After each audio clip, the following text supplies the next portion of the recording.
नियमबाह्य कामं असल्यानं अनेकदा विचार करावा लागतो असं सांगत त्यांनी पवारांना टोला हाणला। आपण नेहमी धोरणात्मक निर्णयांना प्राधान्य देतो, मात्र काही बाबतीत निर्णय घेताना विचार करावाच लागतो, कारण शेवटी आघाडीचं सरकार चालवायचं असंही त्यांनी नमूद केलं। तसंच आपल्यावरती कुणाचाही दबाव नसल्याचं मुख्यमंत्र्यांनी स्पष्ट केलंय। मात्र पवारांना योग्य वेळी योग्य उत्तर देणार असल्याचा इशारा द्यायलाही मुख्यमंत्री विसरले नाहीत। सध्या प्रशासनामधल्या लोकांना लकवा मारला असून फायलींवरती सह्या करताना त्यांचे हात थरथरतात अशी बोचरी टीका काल पवारांनी मुख्यमंत्र्यांवर केली होती। त्याला चव्हाणांनी आज खरमरीत उत्तर दिलंय।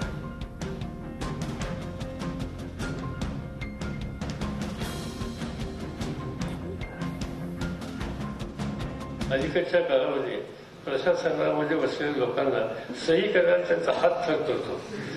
काय माहित नाही, हातावर लकवा बसतो का काय झालं, सहीच होत नाही, महिन्यावर सहीच होत नाही। असं काहीतरी ऐकायला मिळतं। त्यामुळे मला थोडीशी गंमत वाटते की विलासराव एका सेकंदात सही करून त्याच्या संबंधीचा निकाल करतात आणि 3-3 महिने आमच्या महत्वाच्या कामावर सहीच होत नाही म्हणून आम्ही ऐकलं। अडचणीचं होऊन बसतं। ठीक आहे, काळ बदलला आहे, त्यामुळे आपण काही त्याच्यावर ध्यान व्हायचे करू नये, एकत्र जायचंय, त्यामुळे गप्पा बसावं।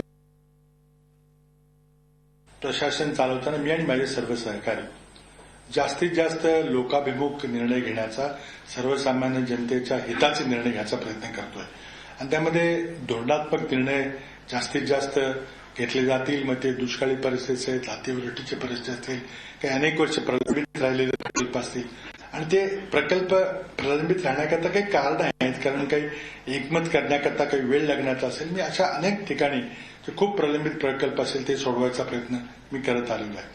अर्थात काही व्यक्तिगत निर्णय असतात ते जे नियमाप्रमाणे असतात ते खालच्या खालीच त्याचा निपटारा होतो, पण जे नियमबाह्य असतील किंवा काही विशेष सवलती मागणारे असतील तेच निर्णय वर येतात आणि त्यामध्ये मग विचारपूर्वकच निर्णय घ्यावा लागतील। पण मला वाटतं की यामध्ये मी काही जास्त बोलणं उचित ठरणार नाही, शेवटी मलाही आघाडी सरकार चालवायचं आहे। झी 24 तास एक पाऊल पुढे।